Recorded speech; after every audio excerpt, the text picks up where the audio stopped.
Questions? What up, everybody? What up? It's your man Abdul Shaheed. Listen, I know y'all guys been waiting on this a minute.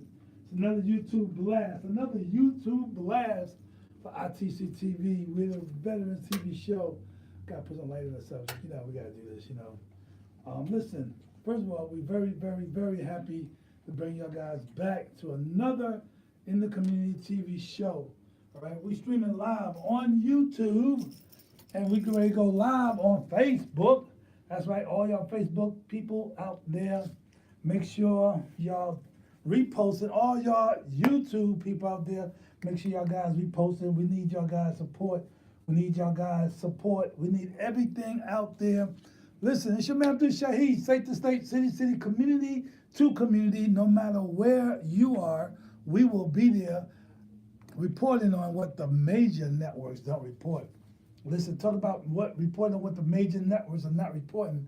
There's a lot of issues that we're facing in our community, and we're trying to put together a panel. Not trying, I take that back. We are doing it. We are doing it. Today's guest is one of those young brothers. I mean, young brothers. You know, a lot of times we talk about the young brothers ain't doing nothing. Young brothers are hurting. Man, y'all need to stop all that talk out there. Introduce yourself to some of these young brothers out there who are doing great things. I mean, extraordinary things. Matter of fact, they need to be here, put a cape on them, put an S on their shoulders because they're doing great things. I'm gonna let my guest introduce himself because, you know, for me to do it is disservice. I want to let him introduce himself, tell him a little bit about himself, tell him a little bit organizations he's doing and how people can reach out, contact them, and support what he's doing. My man, what's up to you? What's going on? What's going on? Thank you for that warm introduction. I can't tell you how much I appreciate you calling me young. I'm young, but when I think about how old I really am, you know, I can't imagine. I can't figure out where all the years went. Yeah. So I guess I appreciate the welcome from all of your Facebook and your YouTube subscribers and followers, as well as ICTV. I am Mr. Unregulated, formerly of The Stubbs Show and current co-host of the No BS, No Holds Barred sports talk show on the WBGR network. I am the acting program coordinator for Efforts from Ex-Convicts.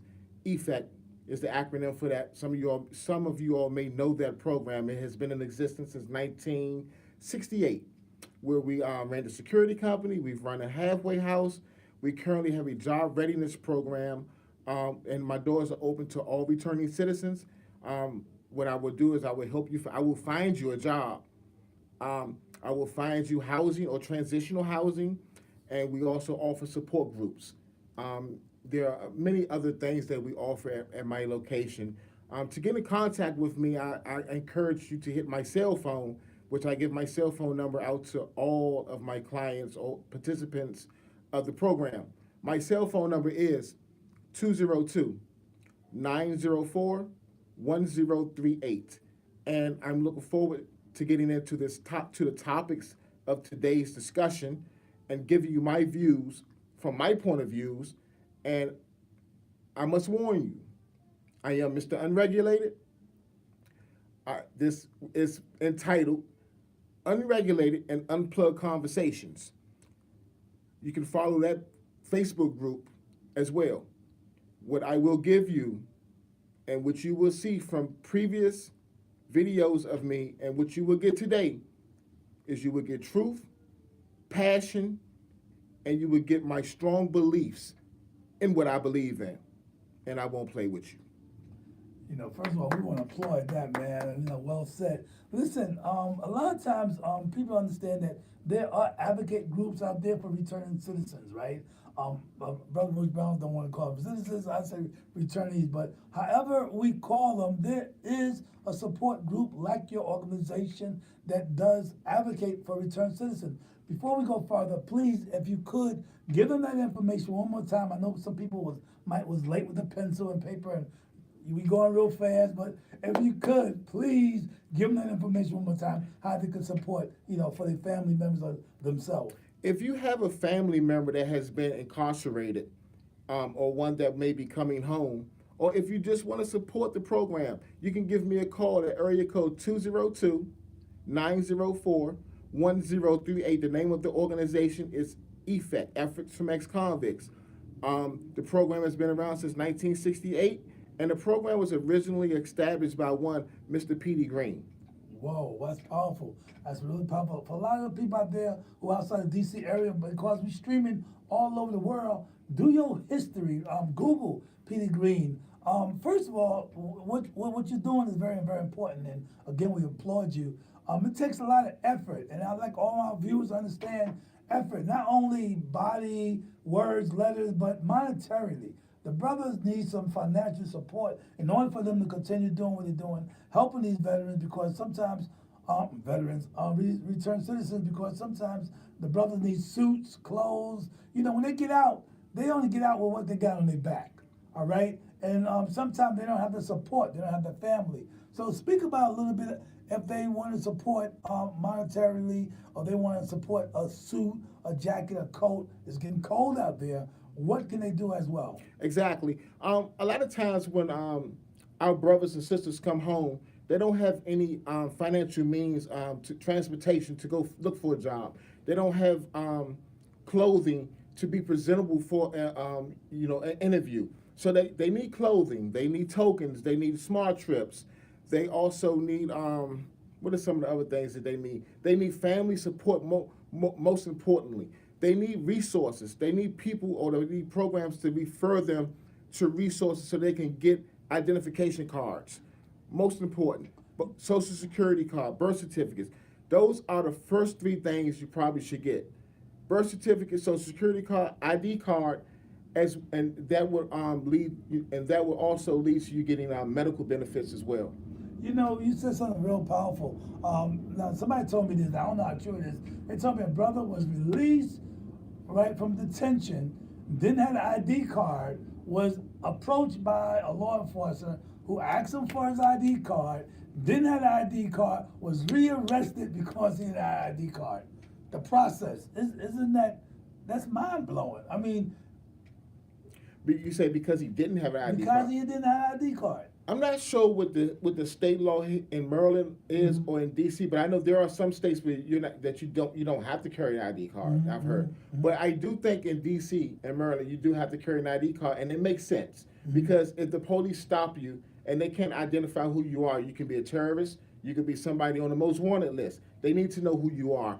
So I would say for those who get stopped by law enforcement, and you don't have an identification card, at least know your Social Security number. Have a medical card, or your a TANF card, or your anything that can possibly prove who you are. Otherwise, you have to expect to be took down to the station to be fingerprinted and to verify your ID. I completely understand that. I don't think it's fair to those who may just happen to leave their ID in the house and forget it. No, you shouldn't be hauled down to the precinct every time. But I mean, when you look at it and you look at the way that the world is today and some of the things that are happening in the world, you can understand from a law enforcement point of view about public safety, keeping the streets safe, and making sure that you're not that person with your face at the top of that list, right up under the words FBI. Very well put. I'm gonna tell you something. I admire what you just said, because we have a lot of guys, they just go one side, but you brought in a realistic approach. Like, in other words, listen, be intelligent, people. Now we understand this gentleman or this person just left from prison because they didn't have an ID. They was again, like you said, they didn't know who they were, so they had to book them. They had to rearrest them, or at least take them down to get fingerprint. So I think that was the case. I don't think they arrested him again, but I think the fact that because he didn't have an ID, they took him back down to the station, probably fingerprinted him again, and probably let him go on whatever charges. But again, that's the circumstances of some of these brothers and sisters getting out of detention. They are not able, they don't have ID or any type of ID with them, because when they was, hauled in, they didn't have ID with them. So anyway, you said something real good, and I think that's what's important, for people to understand that you got to be realistic. You got to use your head. You just cannot be emotional. A lot of these guys out here have been emotional, And that will get a lot of people in trouble. Your organization, as you advocate for these, what you're doing, how much prepared, how much readiness was it that you had to internalize and change that mindset? Because I'm hearing a different mindset that maybe 10 years or 20 years ago, it wasn't there. Is that true? You're exactly right. What happened in my life, I think one of the best things that happened to me was the closure of Lawton. When Lawton closed, I was sent to some private prisons, and then I went to some federal USP prisons. And in those federal USP prisons, you start to see different people, different cultures, and the way they respond and react to things. There are different programs there. I was fortunate enough to get amongst some brothers. One, and I name, it seemed like I've been calling his name for the past 2 weeks, Kevin Petty, who helped me to understand things. He helped me to see how to do things differently. And I can tell you, one example was I was mistreated by a correctional officer. And, normally I would, just act out, fight, get put in a hole, get stomped on by the correctional officers or whatever, but I didn't do that because I was involved in some positive things and around positive people. And when I went back and I was so frustrated this day, and everybody was like, well, what's wrong with you? I'm like, man, you know what? I feel like I've been punked. I let this so-and-so CO say this to me and say this to me, and I feel like I was punked. And they say, well, it's over with now. It's over. That was a matter of 5 seconds of words. It's over. Get past it.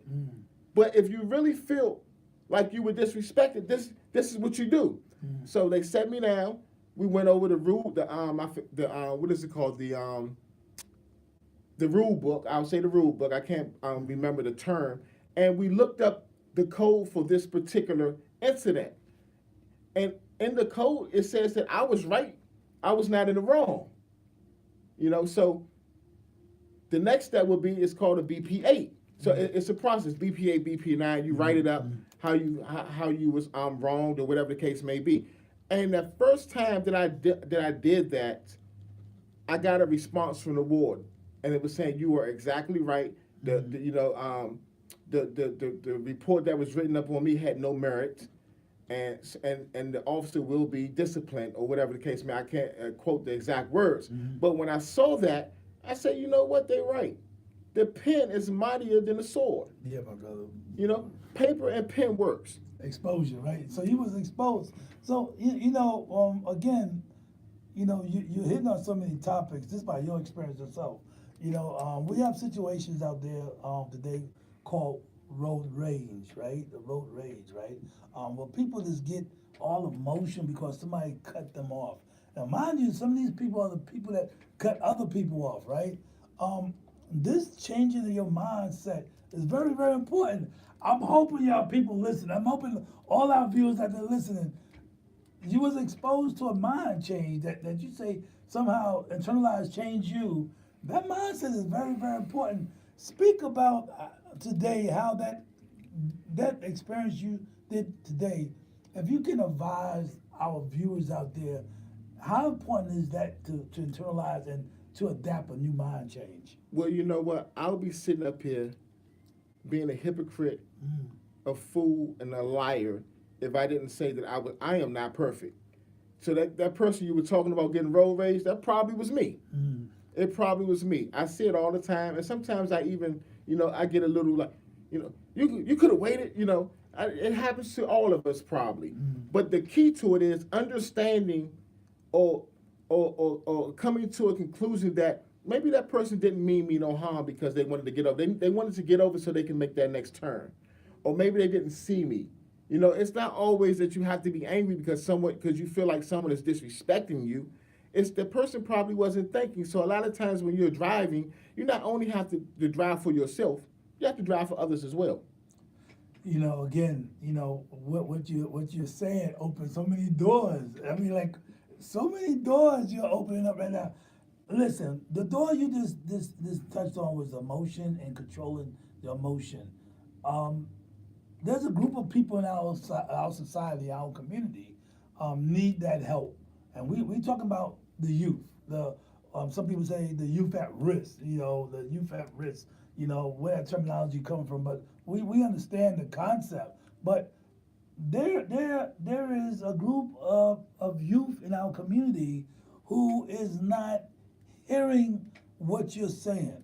Um, this changing of the mind, this thinking outside the box, this sometimes that happened 5 seconds ago, let it go. A lot of this killing, we know a lot of the killing not have to all do with drugs. A lot of it is bullying or some type of peer pressure or just anger management, some people say.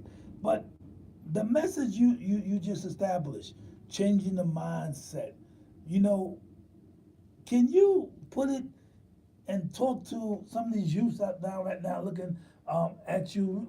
I know we got some youths out there looking at you. Can you explain to them or their parents, sister or brother, about this change in mentality and how that can affect and help our youth? First of all, we have to get past this notion of being disrespected.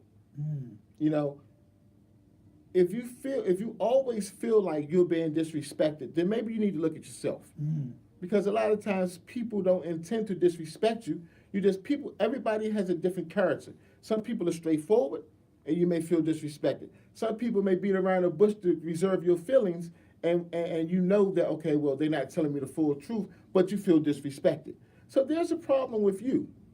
You know, and when it comes to the mentality and how we react to different things, you know, one of the things that, you know, an example I always use to teach the youth is when you look at the movie Boys in the Hood. Old Dog was being followed throughout the store by the Asian lady who thought he was stealing. What did Old Dog do? Old Dog pulled his gun out and shot up the whole store. Old Dog, you didn't have to do that because now you're going to go to jail for the rest of your life. And then I'll get into the other side of it with the victim impact in a moment. But Old Dog, all you had to do was say, okay, I'll leave your store. But when I come back, I'm coming back with 25 other people with signs that say you have not put a dime into our community and you treat us as if we're less human than you are. That's the way to beat or to win a battle.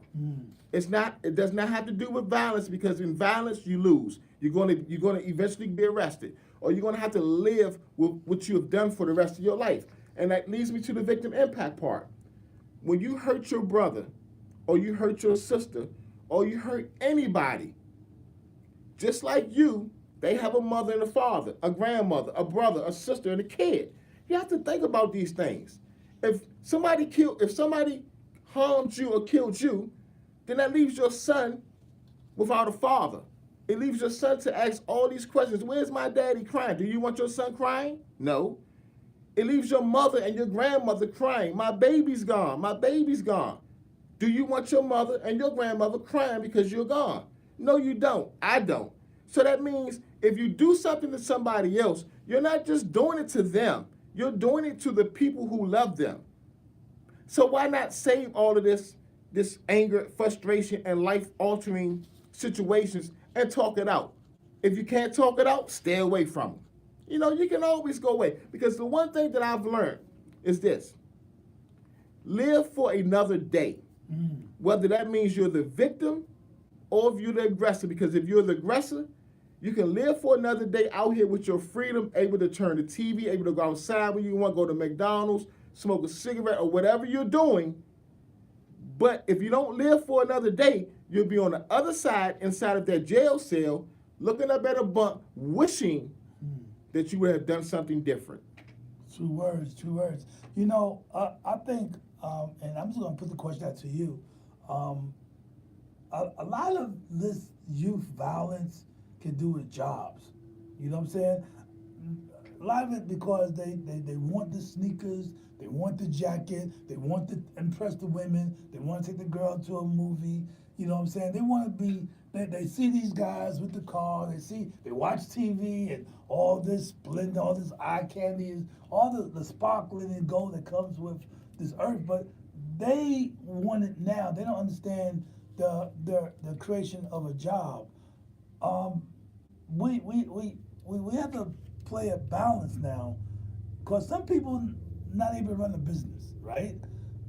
So for those people those young people, we're talking about the youth now, who want to take their girlfriends out, want those sneakers, I suggest to get a job. I mean, what do you say about that? Well, of course, they're at the age where they're becoming responsible young men and women and adults. There's two parts. There's two things about that. Getting a job. Let's tackle that. And I'll use our nation's capital for an example. With a $14.5 billion budget, they have a summer youth employment. Why not have a winter youth employment where you can employ 10th, 11th, and 12th graders the whole year so that they can save for their college fees, tuitions, and that they can have the money to buy the tennis shoes and to take their girlfriends out. This solves a whole lot. It keeps these 10th, 11th, and 12th graders off the streets smoking weed or doing whatever they're doing in their neighborhoods, just hanging around. It's giving them something positive to do. They're growing mentally, and they're becoming more responsible as they have jobs. Now they can pay for their own cell phone bills. They may want to get Netflix. They're paying for Netflix. Little small steps to help them grow to become responsible men and women. The other part to that, and you know, I'm getting old, so a lot of things it goes right past me. I had a brilliant response, but it's gone. Well, we'll tap into it again because what you said was very important, and you know, I like to say it this way. A lot of brothers and sisters get a job, but they're not getting paid the right money as somebody else doing that same job, and that's where I think the aggravation comes in at. Brothers and sisters, they gotta understand the value of the dollar, the value of the job they're working at. They gotta understand where they are, that they have the potential to be, like, I'm telling you right now, a lot of these brothers and sisters, if you go in McDonald's now, some of the brothers and sisters that's working at that cash register is gonna be managers in 6 months because that's the opportunity they got. But at least they went to McDonald's, got that opportunity, and say, listen, I'm going to be making more money. I'm not going to be, you know, in these gangs and doing these type of things. I'm going to be responsible, like you said, right? So a lot of times, again, the job, and I'm saying, I know I'm scattered here, but a lot of young people are getting turned off because they see that they're not making the same money as another person, another complexion, living in a different community is making. They have to work 2 or 3 jobs. But you're young, why not work 2 or 3 jobs? I mean, well, I don't agree with that. Okay. Because this is where one of the reasons and one of the things why I believe the school system has failed us. Okay. A young man or a young woman should not be thinking about the money. They should be thinking about growth. They should be thinking about the opportunity and to grow. Because you said it perfectly about McDonald's. You go to McDonald's and you start on fries. You know, a month later you're doing burgers, and then a month later you're at the cash register. And 6 months down the line you're a crew leader. A year or two down the line, now keep in mind you're only 18, 19 years old. By the time you turn 21, you are a store manager, who make pretty good money. Right. So we need to go into these jobs with the mindset Right. of I'm going to learn and grow. The growth potential. You can't go into a job thinking, okay, well, since I'm working for Amazon, they should give me $25 an hour. You know, you grow in Amazon making the $14.50 an hour, and in 2 years you'll make the $25 an hour. But that shouldn't be your mindset. Your mindset should be somewhere at the top of the ladder, whereas though you won't be looking at how much you make in an hour. It will be annually. I make an annual salary of $180,000 a year. So the mindset and the goals have to be stressed a little further than what they seem to be. And that's one of the things that I think our youth need to do. They need to be able to dream a little bit more. You know, they're not dreaming. Hey, once again, for all those people who turned in late, it's your man Abdul Shaheed. We're in the community TV. We're the Veterans TV. We're talking to this young brother. We don't let him identify himself one more time, but we just want to get everybody caught up who's coming on late. We've been discussing the conversation, but sometimes we want to go a little longer. I don't care. Everybody like, go 3 minutes. Now, we don't do 3 minutes here. Our conversations have substance, and it's all about teaching y'all guys some discipline. Focus on what real. You know, we could be twerking, but we ain't gonna be twerking now, okay? So this is a real talk. Listen, introduce yourself to these people. Let the people know who they're talking to. Again, I am Mr. Unregulated, formerly of the Stubbs Show Unplugged. That is, you can find episodes of that on Facebook Live and YouTube. I am the current co-host of the No BS No Host Barred Show, also on Facebook and YouTube under the WBGR Net Sports Network. I am the program coordinator of Efforts from Ex-Convicts, also known as EFECT. This program has been around in the DC area since 1968. We were a security company. We ran the halfway house for over 3 decades. Currently, my office is open. We have a job readiness program where you'll come in and we'll help you find employment, housing, transitional housing. We give you referral service to whatever services you may need. We also have support groups, which is so very important, support groups, because everybody needs support. Everybody needs that place they can go to vent and to get some suggestions or to be calmed down sometimes, so to speak. You're so angry. I'm going to do this. I'm going to do, you know. Emotion. And then you come in to us and we say, man, you know what? You're right, man. They shouldn't do that. Yeah. But look, let's fight it this way. Yeah. Because we don't need to create a bad situation for us or our families. But how can we win the battle? We can win the battle like this. It's me, it's you, it's him, it's her. We're going to go down into that store and we're going to stand out in front of that store and we're going to let these people know that we do not like the treatment that you're giving us in our own communities. Furthermore, you're in our communities and have not given a dime back to our youth or anything in our communities. So why should we spend our money here? Let's bring light to this. You know. And again, my name is Mr. Unregulated, so for you all who are looking at me saying, this guy's crazy, no, I'm going to speak the truth. I'm passionate about what I believe and what I speak. My phone number is 202-904-1038 for you all who are interested in the returning citizens services that my program provides. Listen, again, we want to applaud you, man. I know we got to go, but there's some more quick questions I got to throw at you real quick. Again, it's your man Abdul Shaheed. We have a good show. We're not doing 3 minutes. I'm sorry. And we're not going to twerk right now, neither. Probably come back tomorrow. Hey, let me say this. In no way am I perfect, and I am a man. If you got some twerking going, bring them on in here. I'll talk while they twerk. All right, all y'all twerkers out there, the man gave me our invite. All right, so y'all just listen. Great show, man. You have a great show here. Your man Abdul Shaheed. We want to put this question out to you. Should young people, the youth, going back to the youth again, should they be mainly talking about the job? Because you brought it up about schools. You know, schools, go get an education. Some of our parents say the same thing. Go get an education, go get a job. Go get an education, go get a job. You know, train for that job mentality.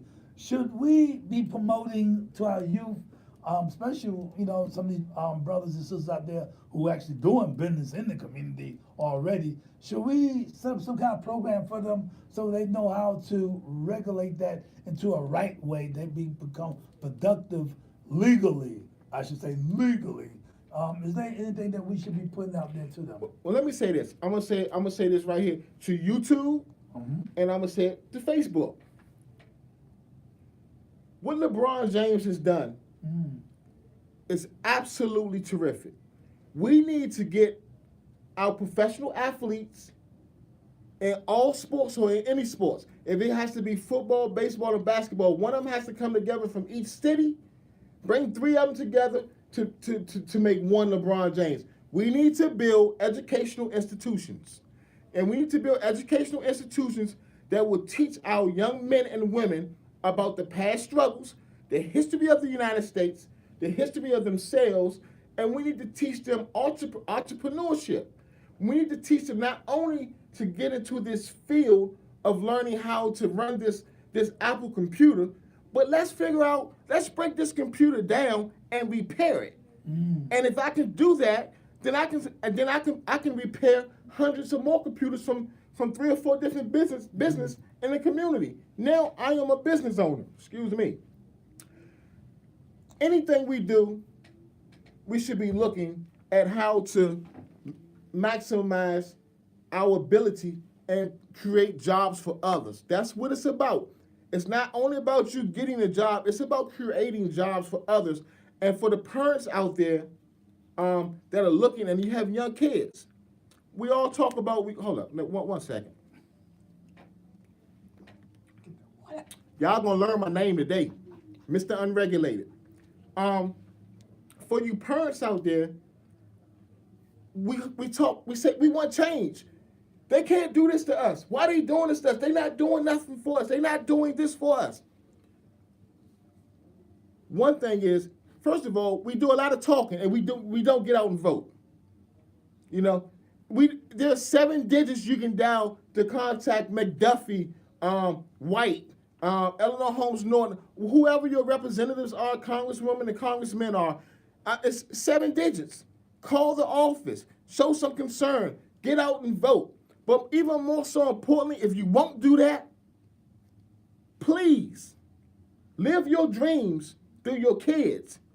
If you have said, I can't accomplish my dream of being a model, I can't accomplish my dream of being that star football player, am I eligible to be the president of the United States.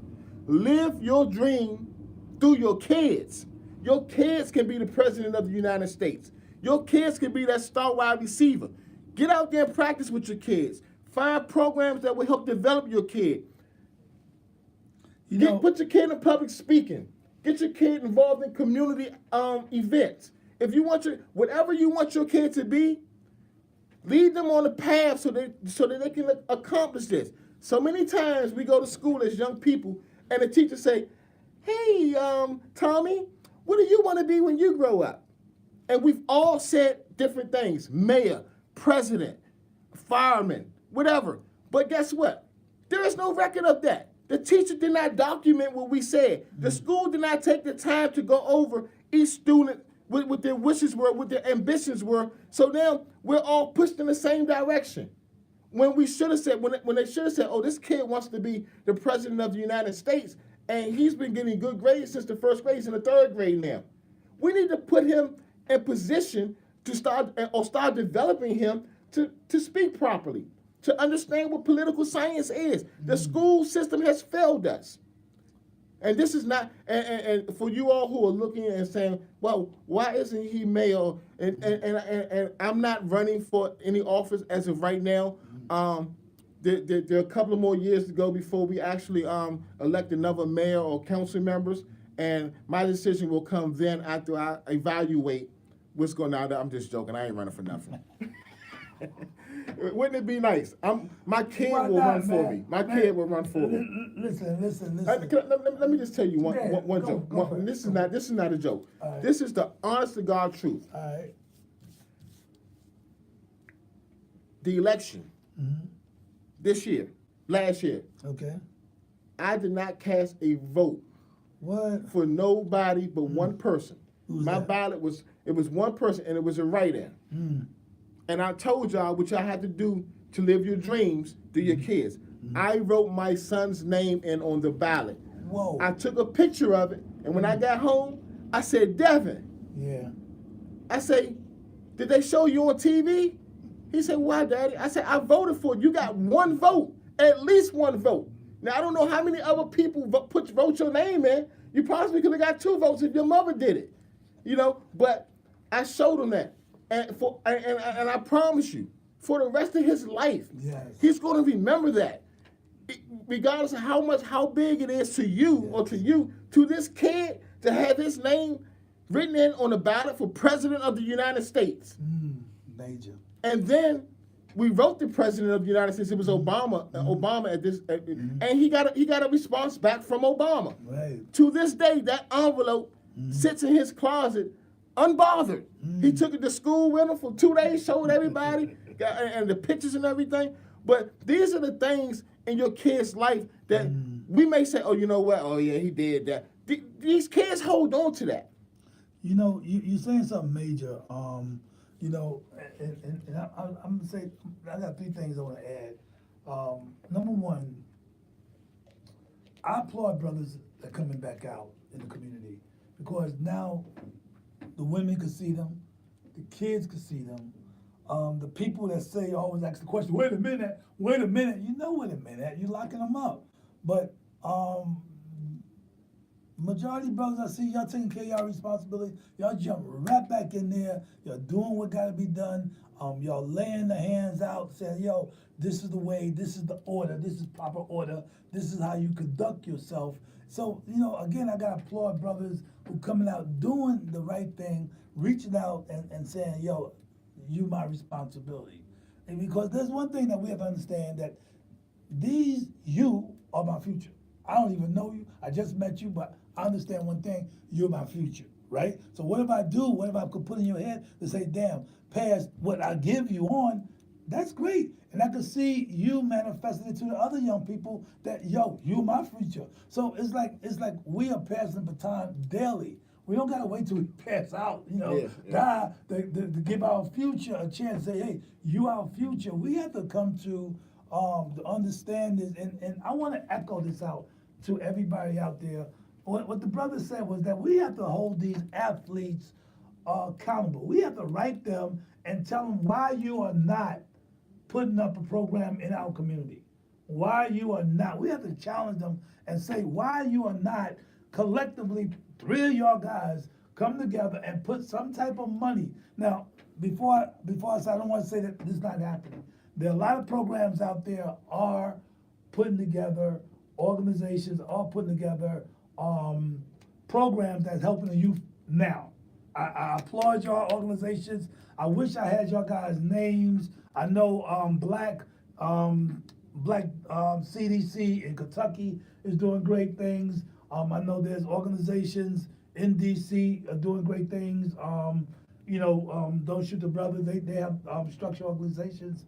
We know Brother Roach Brown is also working with great people. We know there's a lot of organizations out there, but they're not getting the funding they need. So let's challenge these athletes, entertainers, anybody you know who can help. Let's challenge them to to put some money in the community in some of these programs, especially programs like ITCTV and WTV in your program. Well, see, the thing. This is the thing with that, and I don't agree with it. There needs to be new regulations and new policies put in place. Mm-hmm. And I'll use a professional athlete as an example. Mm-hmm. I'm a professional athlete. Mm-hmm. I make $100 million. I create a nonprofit within my community to do some good within the community. Everything now, I have to pay $100,000 in taxes at the end of the year. Do you know where that $100,000 tax is going? It's going right back into his nonprofit, which I can't blame him for that. But if you have a good nonprofit and you have good staff, they should be able to seek funding elsewhere. You should not be putting $100,000 back into your nonprofit. That's almost like scamming the system. Mm-hmm. When there are other programs that can use $25,000 of that $100,000, another program could use $10,000 of that $100,000. It's not fair. There are programs out here hurting because they have figured out that they can pretty much scam the system. I don't have to pay taxes, and I can gain $100,000 by putting it back into my nonprofit. So if you're going to establish a nonprofit as a millionaire or a billionaire, then it needs to be regulations that you know what, your taxes that you write off, you cannot put that back into your own because it doesn't benefit it doesn't benefit the people like it should. Either pay your taxes or spread the money out. You know what? We have no problem on bringing you back, my brother. Listen. Well, we got to see if the people want me back first. Come on. And listen out there. Show me some thumbs up real quick. I need some thumbs up really, really quick. All right? Who's how we're going to do this, all right? We're going to do this real quick. Look, all right? We're going to do this real quick. Give me. I don't want to say, oh, man, I didn't even, you know what? I didn't even tag nobody yet, and I got like 15, come on now. Wow, that's amazing. I haven't even tagged nobody. So that's Facebook Live, right? That's Facebook Live. So Facebook, when we get off the air, go to my page. It's a newly created page. All right. It's called Unregulated and Unplugged Conversations. That is a show that may be soon to come to the ICTV network, where it's going to be talk love, talk, relationship talk, community talk, business talk. We're gonna bring it. And we're going to bring you some fine, lovely, sensual, Bring it. relaxed music and lighting. You know, it's to come. Stay tuned. And I'm going to tell you, if I'm on the show, it ain't no telling what I'm going to say. All right. But I'm going to keep it real. Hey, listen, I need some more thumbs up. I need some more thumbs up. Come on now. I need some thumbs up. I need some hearts. And I didn't even tap nobody. You know what? I apologize. I normally like wake people up and let them know I'm coming on. But y'all should be used to this by now. Every day I'm coming on. You better look for me. You don't know who we're going to have up in this seat. Shaman Abdul Shahid with Mr. Unregulated. And listen, make sure y'all guys come back. And we like to end every day by saying, remember, we are brothers and sisters, each one of us. Remember, Cain did kill Abel. The question is why? Why did Cain kill Abel? Okay? Understand what comes, the consequences of that. Remember, we love each and every one of y'all guys out there. Remember, keep it in the community. You know, Cain killed Abel, but goddamn it, I want to know why they ate the goddamn fruit off the tree. And that's my Mr. Unregulated part right there. I know we're going to get some people talking about that. And YouTube, we still running on YouTube, right? Still going, man. We still going on YouTube. Going. Somebody write in the comment section, why did Adam eat that fruit? That's right, we want to know. Yeah, I want to know. And I mean, it was an apple, right? Was it a green apple or a red apple? How big was the tree? I mean, did he have to climb up on the tree to get it, or was he just able to reach up and get it? Showman Abdul Shahid, keep it here with Mr. Unregulated. Stay tuned. We're going to be bringing it back to y'all guys.